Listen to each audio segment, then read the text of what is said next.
Hi, my name is Hedem and I'm the content creator here at Framework, and today we are at Open Sauce.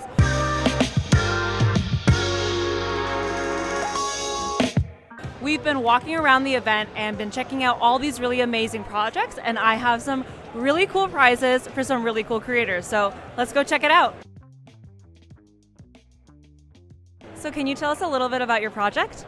So my project started out from a desire to be able to play chess against a computer, but using a real board. Because I think when you're playing on a screen, on your phone, and your computer, it's just not really the same sort of experience. Chess is a really tactile game, and preserving that tactility, I think, preserves a lot of what makes the game unique. So this board aims to be a solution to that. So what's happening right now is that there's an electromagnet on an XY gantry under the board, as you can see, and it's homing. There's an Arduino inside that controls almost everything. The only thing that's running on my computer is the chess engine. But you can see here that the pieces are moving themselves, and if I didn't tell you about the electromagnet, presumably you wouldn't know how they had moved. One priority for me when I was making this project was that I wanted it to be sleekly integrated so you couldn't see any moving parts, so it looked like there was a ghost around it. That's why it's magic chess for wizards and lonely people, right? Exactly. Because wizards, if you've seen Harry Potter, obviously cannot be bothered to move their own chess pieces, and what does a lonely person not have? Someone to play chess with. Exactly, there you go.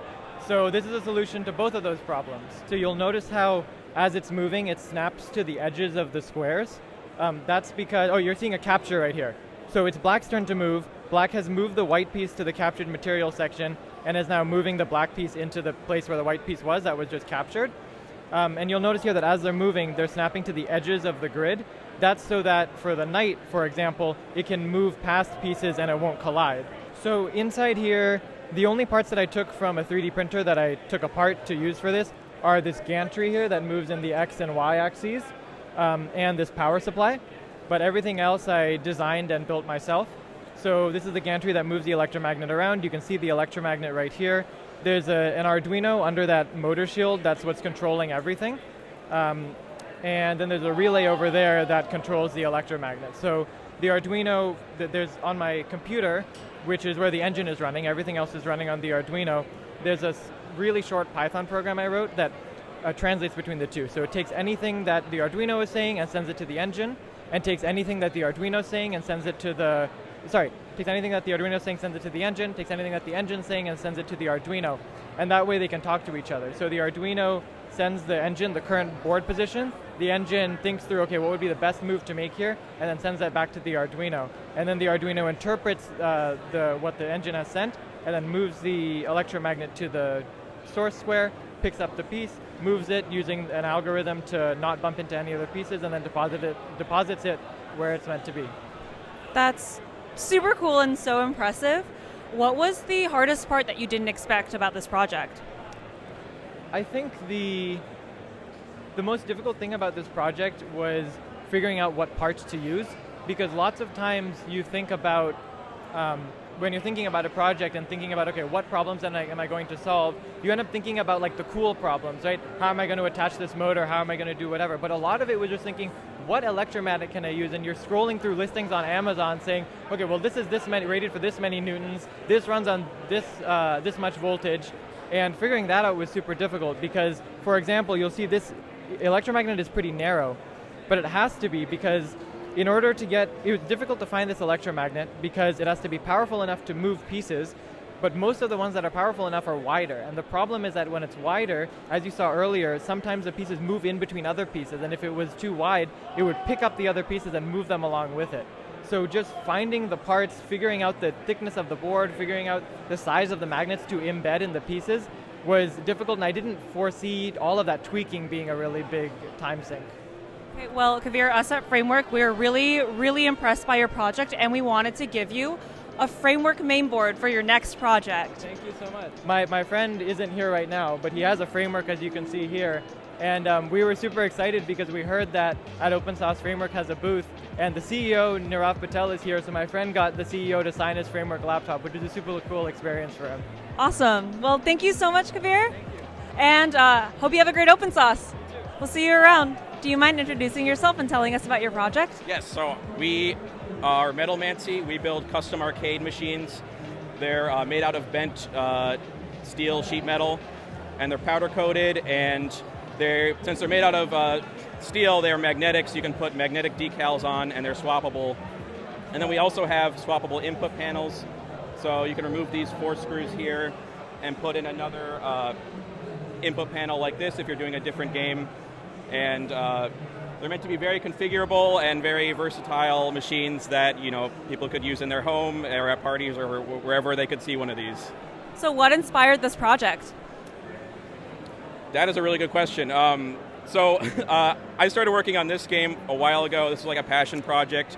It's a game I made to learn Rust. I've been wanting to learn Rust for a while, so I started making a game. I just kept going, and now it's on Steam. It's wishlistable, and I've been demoing it on these arcade machines. So I wanted to have a machine that I could use to, attract people. And the nice thing about arcades is they have these very tactile buttons, and their kids run over there and they love just messing around with the joystick. So they're much more appealing than just a boring a laptop and a keyboard, which is often what you find at game dev, where people are demoing their games at game dev conventions. That's really cool. So this sounds like it's both gaming and hardware development. Yes, that's correct. Yeah. That's super awesome. So can you tell me more about this one?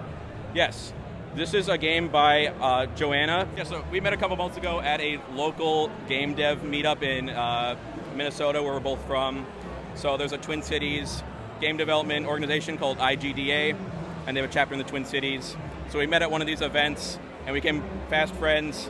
And Joanna works with Godot and has made a demo game for her tools that she makes for Godot. And then we had the idea of, let's put it on one of these cabinets. I'm going to build 2 anyway for this event. And so we put her game on here, and we made a custom input panel for this. So her game is a 3D game. It has, it needs a 3D camera, so we have an analog interface here.